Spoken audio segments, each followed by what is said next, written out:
नमस्कार। आप सभी का इस डिजिटल प्लेटफॉर्म पर हार्दिक स्वागत है। आज हम अम्ल, सार व लवण का थर्ड पार्ट के बारे में अध्ययन करेंगे। इससे पहले हम लोग अम्ल के रासायनिक गुणधर्म पढ़ रहे थे। अम्ल के रासायनिक गुणधर्म का अपना अगला पॉइंट है अम्लों के साथ धात्विक ऑक्साइड की अभिक्रिया। मतलब जब अम्ल की अभिक्रिया हम लोग धात्विक ऑक्साइड के साथ करते हैं तो किसका निर्माण होता है। तो सपने को इस लेसन में लगभग हमने जितनी भी अभिक्रिया करवाई है, चाहे अम्लों की अभिक्रिया हम धात्विक, जैसे अभी पीछे हमने उदासीनीकरण अभिक्रिया की थी अम्ल की अभिक्रिया सार के साथ। अम्ल की अभिक्रिया जब हम लोग सार के साथ करते हैं तो लवण व जल का निर्माण होता है। उसी प्रकार आप लोग अम्लों की अभिक्रिया धात्विक ऑक्साइड के साथ करेंगे तो भी आपका लवण प्लस जल का निर्माण होता है। आपकी भाषा क्या रहेगी? अम्लों की अभिक्रिया धातु ऑक्साइड या धात्विक ऑक्साइड के साथ करने पर लवण व जल का निर्माण होता है। यही आपकी देखो आपकी मेन हेडिंग रहेगी अम्लों के साथ धात्विक ऑक्साइड की अभिक्रिया। अम्लों के साथ धात्विक ऑक्साइड की अभिक्रिया।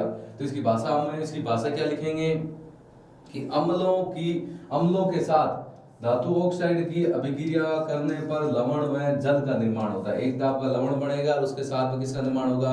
जल का। आपको ये भी पता होना चाहिए धातु ऑक्साइड कैसे बनता है। कक्षा 8 में आता है, इसका छोटा सा टॉपिक है कि जब धातु की अभिक्रिया हम लोग ऑक्सीजन के साथ करते हैं तो धातु ऑक्साइड का निर्माण होता है। इसके बाद में इसकी जो भाषा है वो भाषा हमने बता दी कि अम्लों की अभिक्रिया धातु ऑक्साइड के साथ करने पर अपना किसका निर्माण होता है? लवण प्लस जल का निर्माण होता है। किसका निर्माण होता है? लवण प्लस जल का निर्माण है। आप चाहे भाषा लिखो ऊपर वाली से, इसको ऐसे लिख सकते हैं धातु ऑक्साइड प्लस अम्ल। क्या लिख सकते हैं? धातु ऑक्साइड प्लस अम्ल। आगे जाके आपका बनेगा लवण प्लस क्या बनेगा? जल बनेगा। धातु ऑक्साइड में हम कोई भी उदाहरण ले सकते हैं। जैसे पहला उदाहरण ले लेता हूं मैं, बोलो कॉपर ऑक्साइड, CuO ले लिया हमने। कॉपर ऑक्साइड की अभिक्रिया मैं करवा देता हूँ अम्ल के साथ। अम्ल ले लिया मैंने HCl। कौन सा अम्ल ले लिया? HCl। आपको ये तो पता है कि एक तो लवण बनेगा और एक आपका बनेगा जल। अब ये तो नहीं पता है कि लवण क्या बनेगा, लेकिन ये तो पता है कि जल का सूत्र क्या होता है। जल का सूत्र होता है अपना H2O होता है। क्या होता है? H2O होता है। अब H2 होता है, आप देखो यहाँ पर हाइड्रोजन परमाणु संख्या 1 है, इधर 2 होगी। तो 2 करने के लिए पहले इसको मान लो इसको संतुलित कर दें। ये 2 हाइड्रोजन निकल गए, 1 ऑक्सीजन निकल गया, ये आपका जल बन गया। अब पीछे बचा क्या? एक Cu बचा और क्लोरीन परमाणु संख्या 2 बची। इसका मतलब आपका बचेगा CuCl2। इसका नाम है कॉपर क्लोराइड। क्या नाम हो जाएगा? Copper chloride. इसको बोलते हैं कॉपर क्लोराइड। आप जरूरी नहीं कि यही उदाहरण लिखे, और भी उदाहरण लिख सकते हैं। जैसे हम लोग ये भी लिख सकते हैं CuO की जगह कॉपर ऑक्साइड की जगह मान लो मैंने इच्छा होगी मैग्नीशियम ऑक्साइड दूंगा, और ये सेम ही हो गया। हमारा 2HCl ले लेते हैं, 2HCl। आगे जाके आपका एक तो जल बनेगा। जल का सूत्र आप जानते हैं क्या होता है? H2 होता है। और आगे यहाँ पर आपका बन जाएगा MgCl2। MgCl2 का मतलब होता है मैग्नीशियम क्लोराइड। दोनों उदाहरण में से कोई भी उदाहरण लिख सकते हैं। सीधी सी बात है कि कॉपर ऑक्साइड की अभिक्रिया हमने हाइड्रोक्लोरिक अम्ल के साथ, मतलब धातु ऑक्साइड की अभिक्रिया हमने अम्ल के साथ की है, तो लवण कॉपर क्लोराइड और उसके साथ में जल बन रहा है। इसके साथ में मैग्नीशियम क्लोराइड, मैग्नीशियम ऑक्साइड की अभिक्रिया, मैग्नीशियम मतलब मैग्नीशियम की अभिक्रिया पहले ऑक्सीजन के साथ करते हैं तो धातु प्लस ऑक्सीजन धातु ऑक्साइड। मैग्नीशियम ऑक्साइड की अभिक्रिया अम्ल के साथ कराते हैं मैग्नीशियम क्लोराइड और जल का निर्माण होता है। और इसमें खास विशेषता होती है अपनी धात्विक ऑक्साइड को सारी ऑक्साइड भी कहते हैं। इसे तो धात्विक जो ऑक्साइड होते हैं उनको सारी ऑक्साइड कहते हैं, अम्लीय ऑक्साइड नहीं सारी ऑक्साइड कहते हैं। तो अपनी परिभाषा भी होगी, उदाहरण भी हो गया। और धात्विक ऑक्साइड को कौन सा ऑक्साइड बोलते हैं? अपना सारी ऑक्साइड बोलते हैं। कौन सा ऑक्साइड बोलते हैं? अपना सारी ऑक्साइड बोलते हैं। इसके बाद में अगले टॉपिक पर चलते हैं हम लोग। अम्लों की अभिक्रिया हमने धात्विक ऑक्साइड के साथ कर दी, लवण और जल का निर्माण होता है। इसके बाद आगे हम बात करते हैं सारक के साथ, मतलब सार होते हैं, सारक के साथ धात्विक ऑक्साइड की अभिक्रिया। इतनी देर अपना अम्ल के साथ धात्विक ऑक्साइड थे, अब अपना सार के साथ में धातु ऑक्साइड है।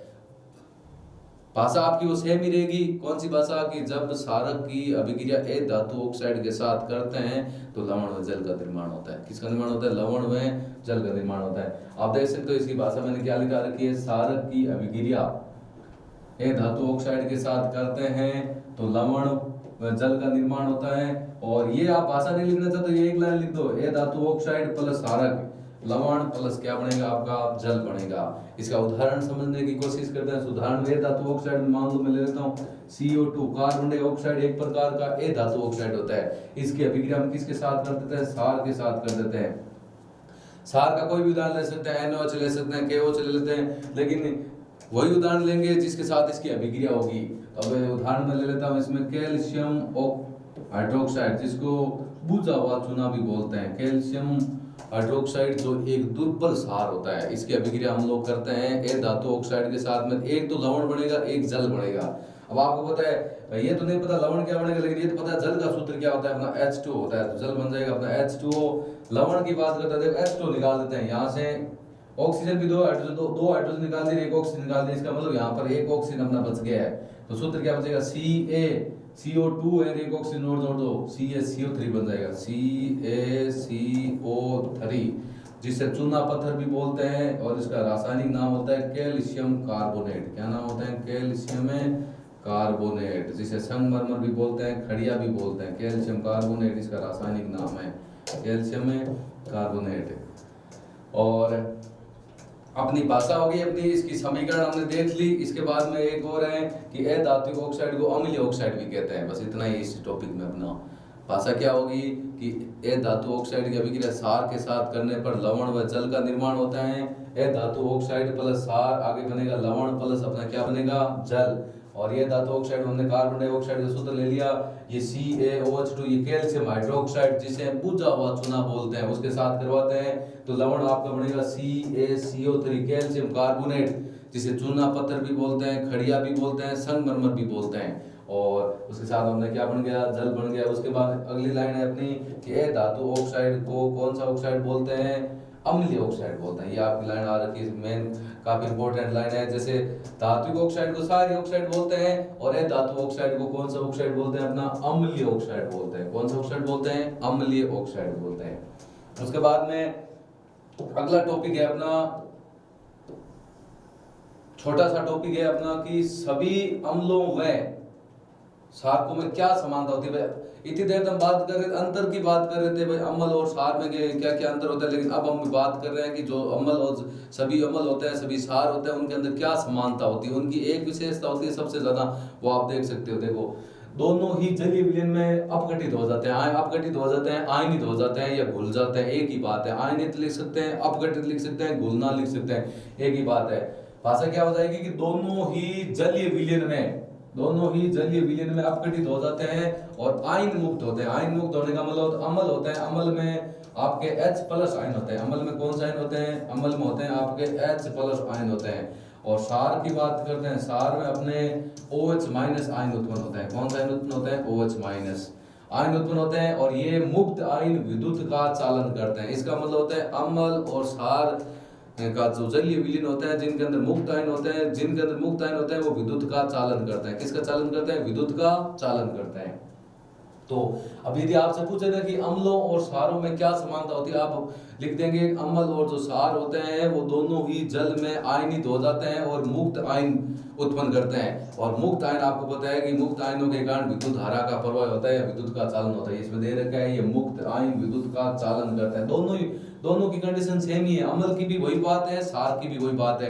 अम्ल और क्षार दोनों ही जल में आयनित होते हैं। आयनित का मतलब अपघटित होते हैं, अपघटित होकर अपना विद्युत का जो आयन मुक्त होते हैं, जैसे अम्ल में अपना H+ आयन हो गया, क्षार में अपना OH- आयन हो गया। दोनों ही आयन अपना किसका चालन करते हैं, विद्युत का चालन करते हैं। कहने का मतलब अम्ल का जलीय विलयन और क्षार का जलीय विलयन विद्युत का चालन करते हैं। यदि आपका क्वेश्चन आ जाए तो चालन क्यों करते हैं, चालन करने का कारण क्या है, तो उनके अंदर जो मुक्त आयन होते हैं, उन मुक्त आयनों के कारण ये विद्युत धारा का क्या करते हैं, चालन करते हैं। अगला अपना टॉपिक है इसी से अपना क्वेश्चन बना रखा है। क्वेश्चन क्या है देख लो, आप ध्यान से खुद देख सकते हो कि जल में अम्ल का विलयन विद्युत का चालन क्यों करता है। यही टॉपिक हम लोग अभी पढ़ रहे थे कि जल, ये आपका क्वेश्चन बना रखा है, क्वेश्चन बना दिया कि जल में अम्ल का विलयन विद्युत का चालन क्यों करता है। जल में अम्ल का विलयन विद्युत का चालन क्यों करता है, उसका कारण क्या है, तो वही है कारण। देखो, जब अम्ल जल में अपघटित होता है, मतलब जो आपका जल में अम्ल का विलीन विद्युत का चालन क्यों करता है कि जब अम्ल जल में अपघटित होता है, अपघटित का मतलब आयनित होना या घुलना बोल सकते हैं, घुलता है, तो अम्ल जल में हाइड्रोजन आयन उत्पन्न करता है। मैंने आपको बताया था कि जल अम्ल अपघटित होता है या अम्ल घुलता है तो H+ आयन मुक्त करता है। कौन सा आयन मुक्त करता है, हाइड्रोजन आयन को बोलते हैं H+ आयन बोलते हैं। H+ हाइड्रोजन आयन उत्पन्न करता है, इसीलिए जल का अम्लीय विलयन विद्युत का चालन करता है। इसीलिए जल का अम्ल का जो जलीय विलयन होता है वो विद्युत का क्या करता है, चालन करता है। कारण क्या है, कारण एक ही है कि अम्ल जल में अपघटित होकर हाइड्रोजन आयन मुक्त करता है, उन H+ आयनों के कारण ये विद्युत का चालन करता है। इसका राइट आंसर सिर्फ इतना ही है, हाइड्रोजन आयन, जिसको H+ आयन भी बोलता है। कौन सा आयन बोलते हैं, H+, जो मैंने आपको बताया H+ हाइड्रोजन आयनों के कारण, मुक्त आयनों के कारण ये विद्युत का चालन करता है। इसीलिए अम्ल का जलीय विलयन विद्युत का चालन करता है। अब इसका जो चित्र आ रखा है कि एक प्रश्न आता है कि ये देखो, ध्यान से देख लो इसको अपना,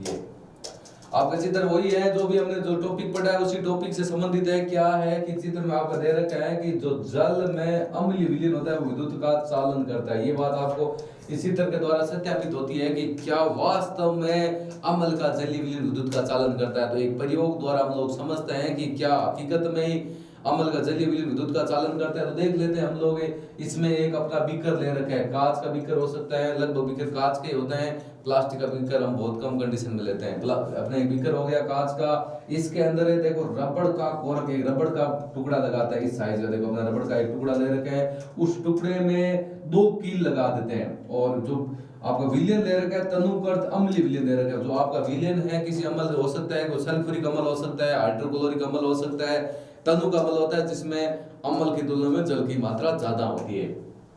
2 कील लगा रखी, दोनों कील अलग अलग लगा रखी, देखो एक कील यहाँ पर लगाई है, एक कील यहाँ लगी है, दोनों कीलों से इस कील से एक वायर जोड़ देते हैं, यहाँ से देखो ऐसे जोड़ रखा है, और यहाँ पर हम लोग बैटरी जोड़ देते हैं, ये बैटरी का ऋण सिरा हो गया, ये धन सिरा हो गया। यहाँ पर हम लोग एक बल्ब जोड़ देते हैं, ये देखो बल्ब जोड़ दिया, और उसके साथ में स्विच, आप जिसको कुंजी के बोलते हैं, ये बैटरी बी हो गया, ये कुंजी के हो गया, और वापिस अपना इस प्रकार इधर आ जाता है। अब आपको पता है धारा का प्रवाह हमेशा धन से ऋण की तरफ होता है, ऐसे होगा। अब एक बात हम बात करते हैं, बैटरी द्वारा जब ये स्विच को ऑन किया जाता है, ऑन करने पर हम लोग क्या देखते हैं कि इसमें वो बल्ब जलता है या नहीं जलता, जलेगा, तो इसका मतलब अम्ल का जलीय विलयन होता है वो विद्युत का चालन करता है। क्यों करता है, आप खुद देख सकते हो कि जो रबड़ का कोरक है इसके ऊपर 2 जो कील लगी हुई, दोनों कील, ये दोनों कील आपस में मिली हुई नहीं है, आपस में संपर्क में नहीं है। संपर्क में क्या है, ये दोनों कील इस विलयन के संपर्क में, पूरे विलयन में ये दोनों कील डूबी हुई है।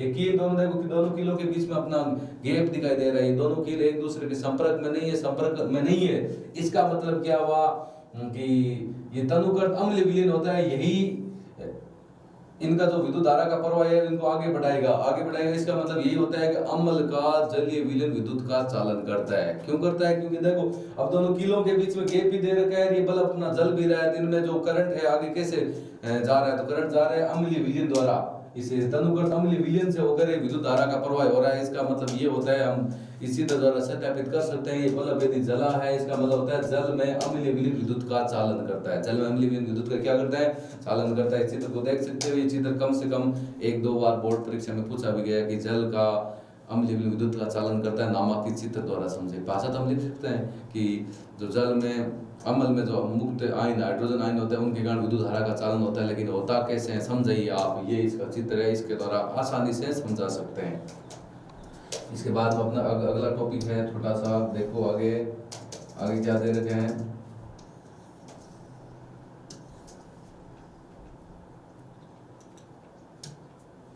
अपना आ रखे हैं कि अम्ल की अभिक्रिया आप लोगों को जल के साथ करनी है। अम्ल की अभिक्रिया किसके साथ करनी है, जल के साथ। देखो ध्यान से, अम्ल की अभिक्रिया आपको जल के साथ करनी है। अम्ल की अभिक्रिया जल के साथ, अम्ल कोई भी हो सकता है, आपको अम्ल की अभिक्रिया जल के साथ करनी है।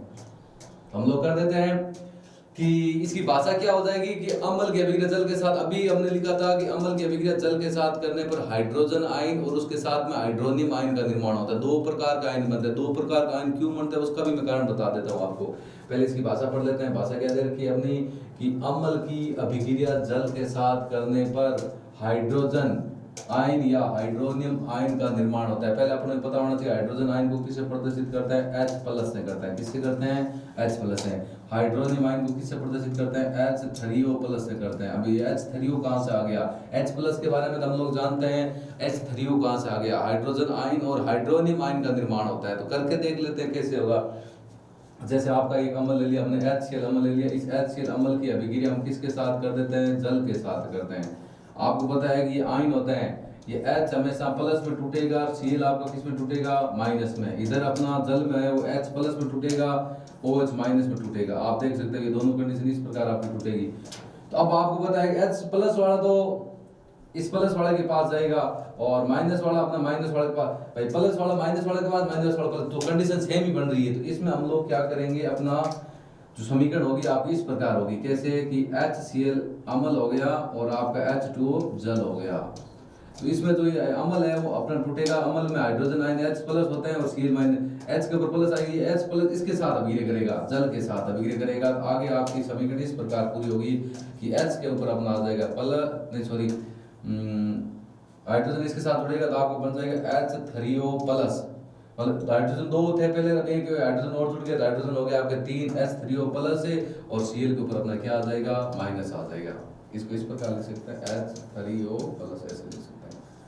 मतलब हाइड्रोजन के ऊपर पहले से ही भाई दो हाइड्रोजन है, हाइड्रोजन के ऊपर धनात्मक चिन्ह है तो यहाँ इसके साथ जुड़ेगा तो H3O के साथ अपना प्लस का निशान आ जाएगा।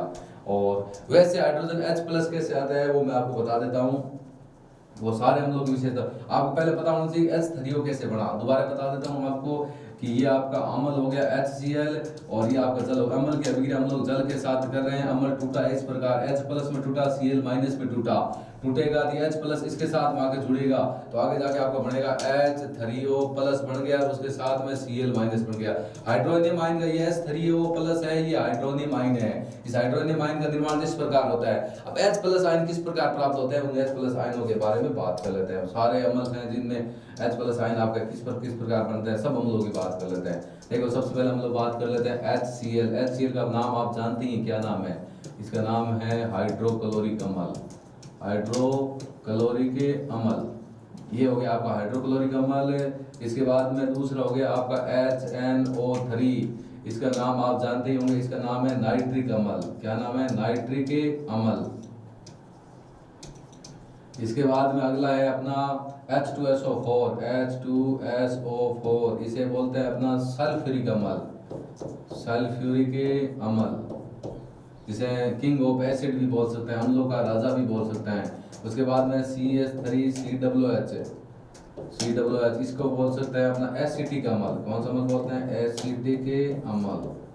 अब इनको पहले हम लोग जल के साथ इनकी अभिक्रिया कराते हैं, 4 अम्ल की करवा देते हैं, एक और है फिर देख लो ये इसकी अभिक्रिया हम लोग किसके साथ करवा रहे हैं, जल के साथ, सीधी अभिक्रिया करवा रहे हैं जल के साथ। आपने H3 के निशान के ऊपर अपना H2 लिख दो, इधर भी H2 लिख दो, मतलब इन अम्लों को हम लोग जल के अंदर आयनित कर रहे हैं, जल के अंदर घोल रहे हैं। घोलने पर होगा क्या, तो सीधी सी बात, अम्ल टूटेगा, H का आयन H आयन प्लस में टूटेगा और Cl किस में टूटेगा, माइनस में। मतलब जब आप लोग अम्ल को जल में आयनित करते हो, HCl अम्ल को जल के साथ अभिक्रिया करोगे, या तो अपना हाइड्रोनियम आयन बनेगा, वो कैसे बनेगा मैंने आपको बता दिया है कि H2 के साथ H प्लस जुड़ेगा तो हाइड्रोनियम आयन बन जाएगा। H प्लस कैसे बनेगा कि अम्ल को जल में घोलने पर H के ऊपर प्लस आ जाएगा, आयन अलग अलग हो जाएंगे, मुक्त आयन हो जाएंगे, एक आपका धन आयन बन जाएगा, दूसरा आपका ऋण आयन बन जाएगा। H के ऊपर प्लस आ जाएगा, Cl के ऊपर माइनस आ जाएगा। उसी प्रकार अगला अम्ल है HNO3, वो कैसे टूटेगा, H के ऊपर अपना प्लस आ जाएगा और NO3 के ऊपर अपना क्या आ जाएगा, माइनस आ जाएगा। उसी प्रकार H2SO4 है, H के ऊपर अपना प्लस आ जाएगा, SO4 के ऊपर माइनस आ जाएगा। इसमें आप थोड़ा सा ध्यान देना कि यहाँ हाइड्रोजन परमाणु संख्या कितनी है, 2,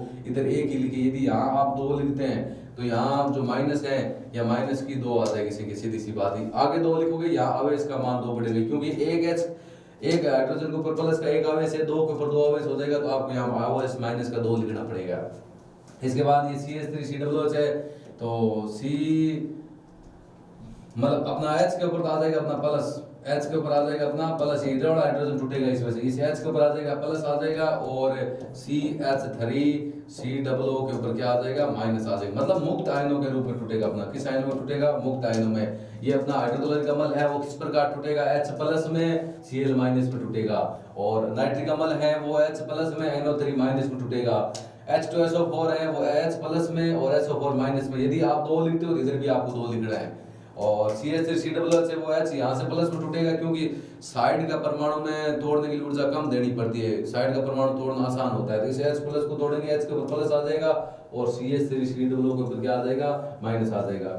एक अपना और है H2CO3, यही बता देता मैं आपको, H2CO3 जिसको बोलते हैं कार्बोनिक अम्ल। इसको तोड़ेंगे तो आपको सीधी सी पता है H के ऊपर आ जाएगा अपना प्लस है और CO3 के ऊपर नाम आ जाएगा कार्बनिक बोल सकते हैं, कार्बनिक बोल सकते हैं। CO3 के ऊपर क्या आ जाएगा माइनस। आप खुद देख रहे हो ये H के हाइड्रोजन परमाणु संख्या यहाँ 2 है, यहाँ पर भी 2 थी तो आप इधर 2 लिखोगे, यहाँ 2 लिखते हो तो यहाँ पर भी आपका माइनस का कितना हो जाएगा 2 हो जाएगा। तो ये तो थे 5 अमल। इन 5 अमलों में से ये जो 3 अमल हैं ये 3 आपके परबल अमल है। परबल का मतलब जो जल में पूर्ण रूप से आयनित होता है, जिसमें हाइड्रोजन आयनों की संख्या अधिक होती है। और दुर्बल का अमल होता है जिसमें H+ आयनों की कमी होती है थोड़ी, या जो जल में पूर्ण रूप से अपघटित नहीं होते हैं। इसके बाद अगला टॉपिक है अपना, अब ये देख लिया हमने अम्ल के अभिक्रिया जल के साथ, अम्ल के अभिक्रिया जल के साथ करने पर हाइड्रोजन आयन या हाइड्रोनियम आयन बनता है। वो किस प्रकार बनता है वो मैंने आपको बता दिया है। अगला है अपना सार के अभिक्रिया जल के साथ है, तो हम लोग कर देते हैं। इतनी देर हम लोग बात कर रहे थे अम्ल के अभिक्रिया जल के साथ, अब लोग हम लोग कर रहे हैं सार के अभिक्रिया जल के साथ। तो करते हैं सार के अभिक्रिया जल के साथ है। सब पहले अपने हेडिंग देख लो, हेडिंग क्या दे रखी है, सार की अभिक्रिया जल के साथ। तो भाषा वही होगी, उसमें हाइड्रोजन आयन और हाइड्रोनियम आयन का निर्माण होता है। इसमें अपना किसका निर्माण होता है, हाइड्रोक्साइड आयन या हाइड्रोक्सिल आयन का निर्माण होता है। भाषा क्या दे रखी है, अपनी भाषा दे रखी है कि सारक की अभिक्रिया, सार की अभिक्रिया जल के साथ करने पर हाइड्रोक्साइड OH- बोल सकते हैं, OH बोल सकते हैं, हाइड्रोक्सिल आयन का निर्माण होता है। OH- आयनों का निर्माण होता है। बस इतनी भाषा है अपनी कि सार की अभिक्रिया जल के साथ करने पर हाइड्रोक्साइड आयन का निर्माण होता है। कौन कौन से सार हैं, उनका उदाहरण किस प्रकार अपना हाइड्रोक्साइड आयनों का निर्माण होता है वो मैं आपको बता देता हूँ। देख लो अपना हाइड्रोक्साइड आयनों का निर्माण कैसे होगा। ये लो, सबसे पहले हम लोग ले लेते हैं KOH के बारे में आप जानते हैं, जिसको बोलते हैं पोटेशियम हाइड्रोक्साइड। मैं नाम नहीं लिखा रहा, बोल रहा हूँ, लिखना चाहते हो तो नाम लिख लेना। KOH को बोलते हैं पोटेशियम हाइड्रोक्साइड। उसके बाद हम लिख रहा हूँ NaOH को बोलते हैं सोडियम हाइड्रोक्साइड। उसके बाद लिख रहा हूँ CaOH2, इसको बोलते हैं अपना कैल्शियम हाइड्रोक्साइड। MgOH2, इसको बोल रहे हैं अपना मैग्नीशियम हाइड्रोक्साइड। और NH4OH, इसको बोलते हैं अमोनियम हाइड्रोक्साइड। अब इनकी अभिक्रिया हम लोगों को जल के साथ करनी है, तो ये देखो तीर का निशान लगा दिया, यहाँ पर भी H2 लिख दिया जैसे उसमें लिखा था, इसमें भी अपना H2 लिख दिया, इसमें भी अपना क्या लिख दिया H2 लिख दिया। जल के साथ, जल में इनको आयनित कर रहे हैं, जल में इसको घोल रहे हैं, इसमें भी अपना H2 लिख दिया, इसमें भी हमने क्या लिख दिया H2 लिख दिया। अब H2 में लिखेंगे तो सीधी सी बात है कि मैंने बताया कि जब सार की अभिक्रिया जल के साथ करते हैं तो हाइड्रोक्साइड या उसको हाइड्रोक्सिल आयन का बोलते हैं, उसका निर्माण होता है। तो कैसे होता है, जल में आयनित होंगे तो आपको पता है OH के ऊपर अपना माइनस आएगा, OH के ऊपर क्या आएगा माइनस, OH के ऊपर माइनस आएगा तो इसके ऊपर K के ऊपर आ जाएगा अपना प्लस। एक आयन के ऊपर धन आयन होगा तो दूसरे ऊपर ऋण आयन होगा। OH हाइड्रोक्साइड आयनों का निर्माण होगा तो एक आयन यदि ऋण आयन होगा तो दूसरा आयन अपना धन आयन होगा। इसके बाद में अगला Na के ऊपर आ जाएगा अपना प्लस आ जाएगा और OH के ऊपर अपना क्या आ जाएगा माइनस आ जाएगा। और अगला ये वाला है Ca के ऊपर अपना प्लस आ जाएगा और OH के ऊपर अपना क्या आ जाएगा माइनस आ जाएगा। इसमें आप देख रहे हो कि यहाँ पर OH अणुओं की संख्या 2 है तो आप यदि यहाँ 2 लिखते हो तो यहाँ पे इस माइनस का 2 हो जाएगा, यहाँ प्लस का लिखना पड़ेगा, जैसे हमने पीछे अमल में किया था। यदि आप यहाँ 2 लिखते हो तो आपको यहाँ प्लस के 2 बढ़ाने पड़ेंगे, सीधी सी बात है। अगला है इस नीचे वाले में आपका Mg के ऊपर आ जाएगा प्लस आ जाएगा और OH के ऊपर अपना क्या आ जाएगा माइनस आ जाएगा, OH के ऊपर क्या आ जाएगा माइनस आ जाएगा। अब यहाँ OH के अणु की संख्या 2 है, यदि यहाँ आप 2 लिखते हो तो यहाँ पर भी आपका प्लस का 2 प्लस के आगे कितना लिखने का Mg2 प्लस हो जाएगा, क्योंकि अब इसका मान 2 यहाँ ऋणात्मक 1 है, 2 अणु पर 2 हो जाएगा, यहाँ मैग्नीशियम पर 2 हो जाएगा धनात्मक। जितना धनावेश होगा उतना ही ऋणावेश होगा। इसमें यही होगा NH4 के ऊपर अपना प्लस हो जाएगा और OH के ऊपर अपना क्या हो जाएगा माइनस हो जाएगा। तो ये था अपना सार के अभिक्रिया जल के साथ। सार के अभिक्रिया जल के साथ करने पर हाइड्रोक्साइड या हाइड्रोक्सिल आयन का निर्माण होता है। ये देख सकते हो आप, सार के अभिक्रिया हम लोगों ने जल के साथ कर दी, के ऊपर प्लस आ जाएगा और OH के ऊपर अपना क्या आ जाएगा माइनस। NOH में Na के ऊपर प्लस आ जाएगा और OH के ऊपर क्या आ जाएगा माइनस आ जाएगा। CaOH2 में Ca के ऊपर प्लस आ जाएगा और OH के ऊपर क्या आ जाएगा माइनस आ जाएगा।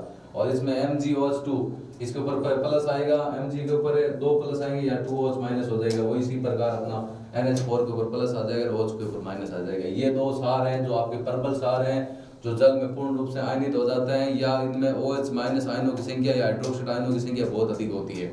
और ये आपके दुर्बल सार हैं जो जल में पूर्ण रूप से आयनित अपघटित या नहीं घुलते हैं, या इनमें OH- आयनों की कमी होती है। आगे देखते हैं, अगला टॉपिक है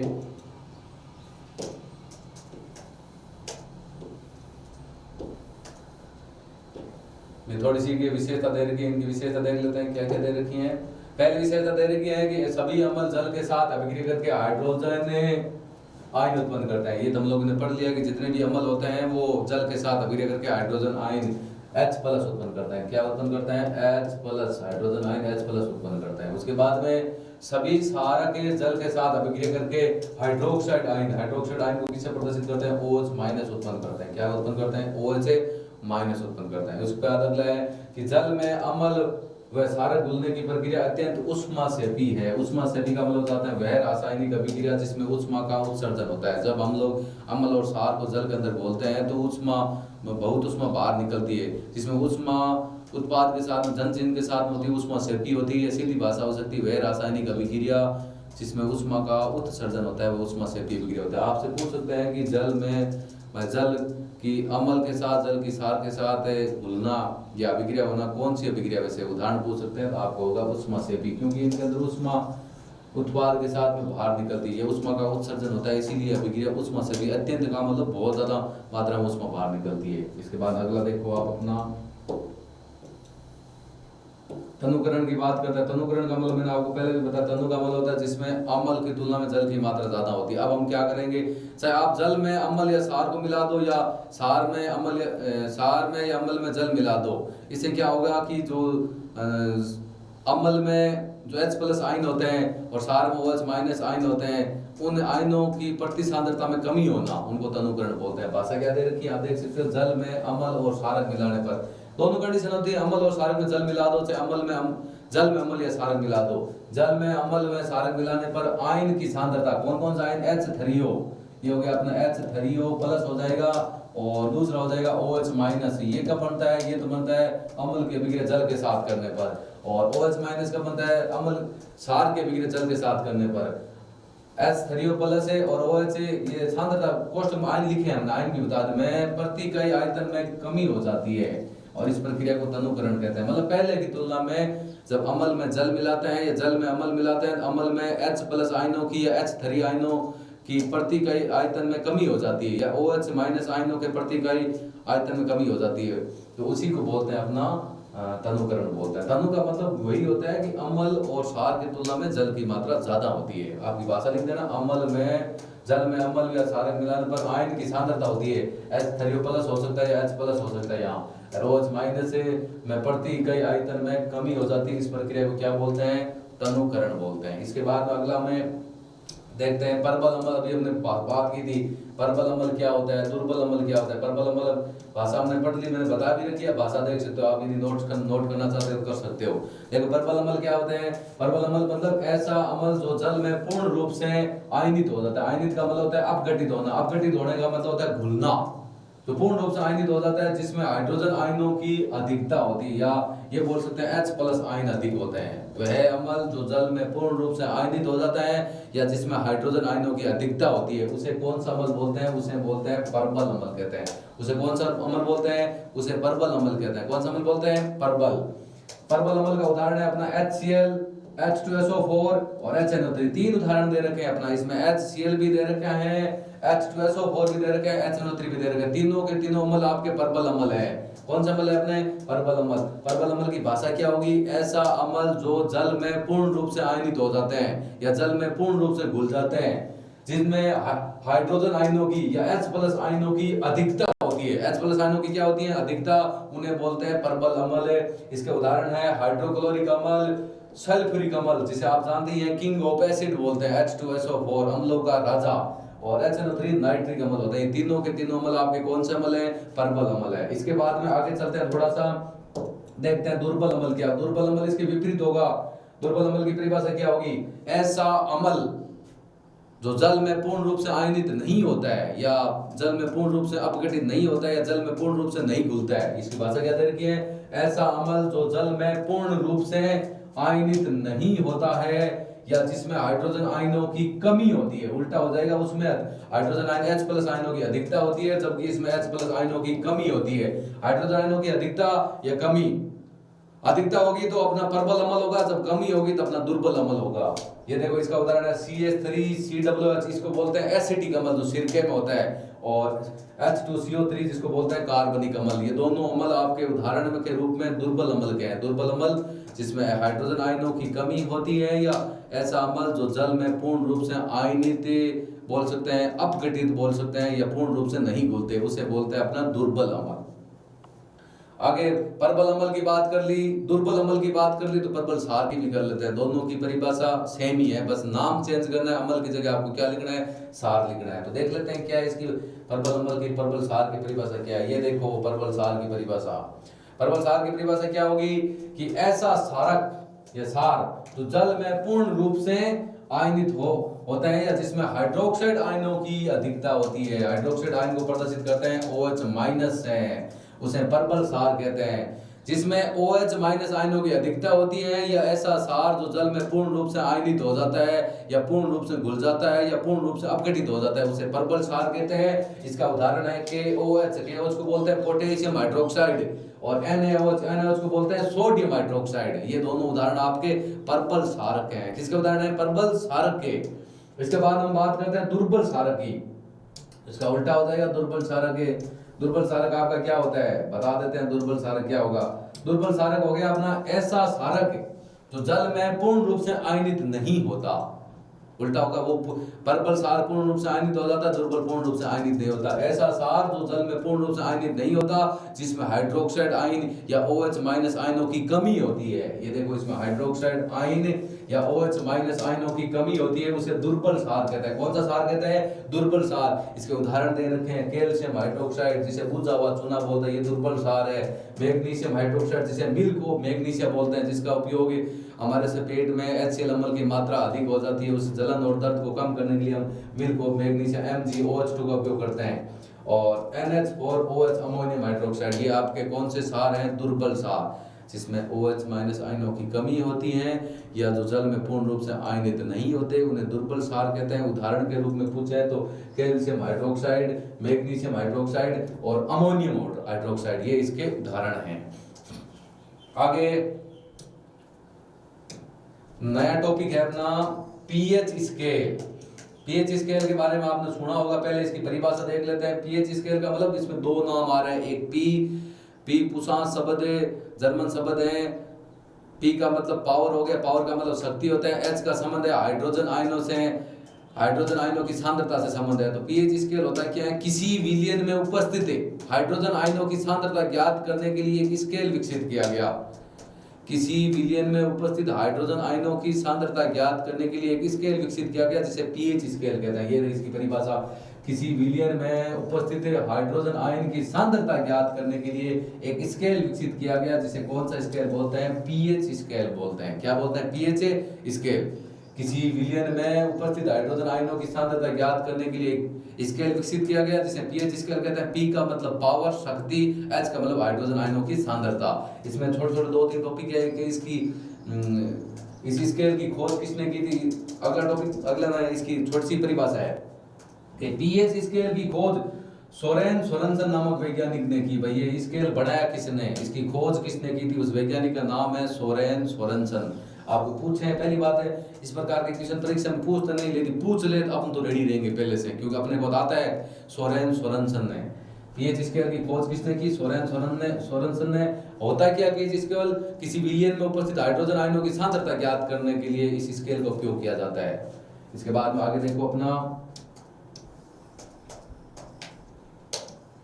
इस स्केल की खोज हमने बता दी कि किसने की थी, सोरेन सोरेनसन हो गया। इसमें अगला हो गया पीएच स्केल की जो सीमा होती है, भाई इसका मान कहां से कहां तक होता है। पीएच स्केल की सीमा होती है 0 से लेकर 14 तक होती है। कहां से कहां तक होती है, 0 से लेकर कितनी होती है, 14। इसका मान कम होगा अपना 0, अधिकतम 14 ही हो सकता है। 0 से लेकर कितना होता है, 14। अगला हो जाएगा इसमें दे रखा है पीएच में, पी से तात्पर्य है शक्ति का। मैंने बता दिया आपको, पी का तात्पर्य होता है, पी का तात्पर्य शक्ति से, और एच से तात्पर्य हाइड्रोजन आयन की, हाइड्रोजन की सांद्रता से, मतलब हाइड्रोजन आयनों की सांद्रता से संबंध है इसका।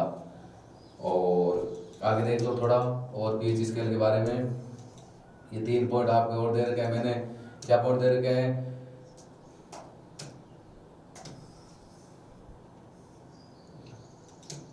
देख लेते हैं। पीएच का मान 0 से 7 है। आपको बोला कि यदि पीएच स्केल में यदि किसी विलेन का पीएच मान 0 से 7 आ रहा है तो विलेन कौन सा होगा? यदि पीएच का मान 0 से 7 है तो विलेन आपका अम्लीय होगा। याद रखना हमेशा कि इसमें मान टोटल 0 से 14 होता है। यदि आपका मान किसी विलेन का मान यदि हम निकालें पीएच स्केल के द्वारा, यदि वो मान 0 से लेकर यदि 7 तक आता है तो वो विलेन आपका अम्लीय विलेन होगा। कौन सा विलेन होगा? अम्लीय विलेन। यदि आपका पीएच मान 7 से 14 है, कितना है? 7 से 14। यदि 7 से 14 है तो विलेन अपना होगा क्षारीय विलेन। कौन सा विलेन होगा? अपना क्षारीय विलेन होगा। यदि आपका पीएच मान पूरा 7 है, पीएच मान कितना है? पूरा 7 है, तो विलेन उदासीन होगा। कौन सा विलेन अपना कौन सा होगा? उदासीन। तीन कंडीशन है। यदि आपका मान 0 से लेकर 7 है तो विलेन अम्लीय होगा, 7 से 14 है तो विलेन आपका क्षारीय होगा, और यदि पूरा 7 है तो विलेन आपका कौन सा होगा? उदासीन होगा। विलेन कौन सा होगा? उदासीन। ये आप डायग्राम देख सकते हैं। इस डायग्राम में आपको दिखाई दे रहा होगा, ये पूरा पीएच स्केल बना रखा है। पीएच स्केल में आप क्या देख रहे हो कि यहाँ पर आपका मान है 0, यहाँ पर मान कितना है? अपना 0 है, और यहाँ आपका मान 7 हो गया। इधर तक लास्ट अपना मान है अपना कौन सा है? 14 है। कितना है? 14 है। इसमें देख सकते हो कि यहां से देखो ये जो तीर का निशान बना रखा है, ये जो गहरा दिखाई दे रहा है इतना, इस साइड में ये जो ये आपका आयन दे रखा है, ये H प्लस आयन है। आप देख सकते हो कि H प्लस आयन इस साइड में अधिक है। इसका मतलब 0 से लेकर 7 तक H प्लस आयनों की सांद्रता बढ़ रही है, और इस साइड में आप देखो OH माइनस आयन की सांद्रता बढ़ रही है। OH माइनस आयनों की सांद्रता क्या हो रही है? बढ़ रही है। इसका मतलब हो गया कि इस साइड में अम्लीय प्रकृति बढ़ रही है। ये देखो ऊपर नाम दे रखा है अम्लीय प्रकृति बढ़ रही है, क्योंकि 0 से जितना मान छोटा होगा उतना ही विलेन अम्लीय होगा। यदि आपसे पूछ ले कि एक विलेन का पीएच मान आपका दे रखा है 5 और एक विलेन का पीएच मान आपका दे रखा है 1.2 दे रखा है या 2 दे रखा है, तो आपसे पूछे कि कौन सा विलेन अधिक अम्लीय होगा, तो याद रखना जिसका मान जितना अधिक छोटा होगा वो विलेन उतना अधिक अम्लीय होगा। जिसका मतलब ये होगा 1.2 वाला या 2 वाला विलेन ज्यादा अम्लीय होगा, क्योंकि जितना पीएच मान छोटा होगा उतना ही विलेन आपका अधिक अम्लीय होगा। तो ये देख सकते हैं कि H यहाँ पर अपने अम्लीय प्रकृति बढ़ रही है, या H प्लस आयनों की सांद्रता बढ़ रही है। इधर की तरफ जो तीर का निशान लगा रखे इसमें आप दिख रखा है H प्लस आयन की सांद्रता में वृद्धि, और इधर की साइड में आपको पता है OH माइनस आयनों की सांद्रता में वृद्धि होगी, या इसका उल्टा होगा H प्लस आयनों की सांद्रता में कमी हो रही है। यहाँ देखो धीरे धीरे H प्लस आयन यहाँ पर एकदम कम हो जाता है, OH माइनस आयनों की सांद्रता बहुत ज्यादा बढ़ जाती है। यदि आपको बोले कि पीएच स्केल का नामक चित्र बने तो आप ये बनाकर अम्ल की, क्षार की और उदासीन विलेन की पीएच मान दर्शा सकते हैं। ये उदासीन है, पूरा मान फिक्स 7 होता है, वो आपको उदासीन होता है। उदासीन का मतलब ना तो अम्लीय होता है ना क्षारीय होता है, पूरा फिक्स मान 7 होता है। उसमें ना तो किसी अम्ल का स्वाद रहता है ना क्षार का स्वाद रहता है। तो हम इसमें हमने क्या देखा कि अम्ल का पीएच मान यदि 0 से 7 है, नहीं, यदि पीएच मान 0 से 7 है तो विलेन अम्लीय होगा, 7 से 14 है तो क्षारीय होगा, और पूरा 7 है तो क्या होगा? उदासीन। यदि तीर का निशान इस तरफ बढ़ रहा है, मतलब H प्लस आयनों की सांद्रता में यदि कमी हो रही है, इसका मतलब OH माइनस आयन की सांद्रता में वृद्धि होगी। आपसे यदि पूछ रहे हैं कि एक विलेन का पीएच मान आपका 9 दे रखा है, दूसरे विलेन का पीएच मान आपका 14 दे रखा है, आपसे पूछे कि कौन सा विलेन अधिक क्षारीय है, तो क्षारीय कौन सा होगा? जिसका पीएच मान ज्यादा होगा, जितना ज्यादा होगा उतना क्षारीय होगा। तो पीएच मान जिसका 14 होगा वो सबसे अधिक क्षारीय होगा, यदि 9 है तो उससे कम क्षारीय होगा। अम्ल में क्या होता है? अम्ल में उल्टा होता है। अम्ल में जितना मान छोटा होगा उतना ही वो ज्यादा प्रबल अम्ल होगा। प्रबल अम्ल का पीएच मान सबसे कम होता है, कितना भी हो सकता है, 0 हो सकता है, 0.1, 0.2, 1 हो सकता है। आगे चलते हैं। थोड़ा सा मैं आपको ये एक सारणी के द्वारा पीएच मान बता देता हूँ। अपने दैनिक जीवन में कौन कौन से पदार्थ हैं जो अपनी बुक में आ रखे हैं, वो नाम आ रखे हैं। यदि साफ नहीं दिखाई दे रहे तो मैं आपको बोल के बता दूंगा भाई कौन कौन से पदार्थ है जिनका पीएच मान लगभग कितना होता है। तो इसमें आपका आ रखे हैं, देखो एक आ रखे हैं, पहले आ रखे हैं लार का पूछा है। लार आप जानते हैं जो वो आपके भोजन में मुख्य भोजन को लचीला बनाने का काम करती है। लार का पीएच मान पूछे, खाने से पहले अलग होता है, खाने के बाद ही अलग होता है। कि खाने से पहले लार का पीएच मान क्षारीय होता है, उसका पीएच मान होता है 7.5। कितना होता है? 7.5। यदि तो बात करेंगे पदार्थ की प्रकृति कैसी होगी? प्रकृति होगी आपकी क्षारीय। मैंने आपको बता दिया है पीएच मान 7 से ऊपर होता ही वो क्षारीय हो जाएगा, पूरा 7 होगा तो उदासीन होगा, और 7 से कम होता है आपका कौन सा हो जाएगा? अम्लीय। उसके बाद लार की बात की, खाना खाने के बाद में उसका पीएच मान में कमी होती है। कमी होने का कारण क्या है कि उसका पीएच मान हो जाता है 6, पूरा लगभग 6 हो जाता है। वो अब आप पदार्थ की प्रकृति पूछेंगे, प्रकृति हो जाएगी अपनी अम्लीय हो जाएगी। कौन सी हो जाएगी? अम्लीय हो जाएगी। नींबू का रस है, नींबू का रस का पीएच मान लगभग 2.2 से लेकर 2.4, 2.2 भी बोल सकते हैं, 2.2 से लेकर 2.4 के बीच का होता है। इसका मतलब उसकी प्रकृति कौन सी होगी? अम्लीय होगी। कॉफी की बात करते हैं, कॉफी का पीएच मान लगभग 4.5 से लेकर 5.5 होता है। 4.5 से लेकर 5.5 होता है, तो इसका मतलब वो भी अपने अम्लीय होगी। टमाटर का जो रस है उसका पीएच मान दे रखा है 4.0 से लेकर 4.4 दे रखा है, इसका मतलब वो भी अपना कौन सा होगा, अम्लीय होगा। और रक्त की बात करते हैं, रक्त का पीएच मान लगभग 7.4 होता है, इसके अंदर दे रखा है 7.3 से 7.5, इसका मतलब रक्त अपना क्या होगा, क्षारीय होगा। रक्त क्या होगा, क्षारीय। मूत्र की बात करते हैं, मूत्र का पीएच मान है 5.5 से लेकर 7.5 होता है, मतलब दोनों मान हो सकते हैं। इसका मान अम्लीय भी होगा और इसका मान क्षारीय भी होता है। यदि उसका पीएच मान 7 से कम होगा तो अम्लीय होगा, 7 से ज्यादा होगा तो क्षारीय होगा।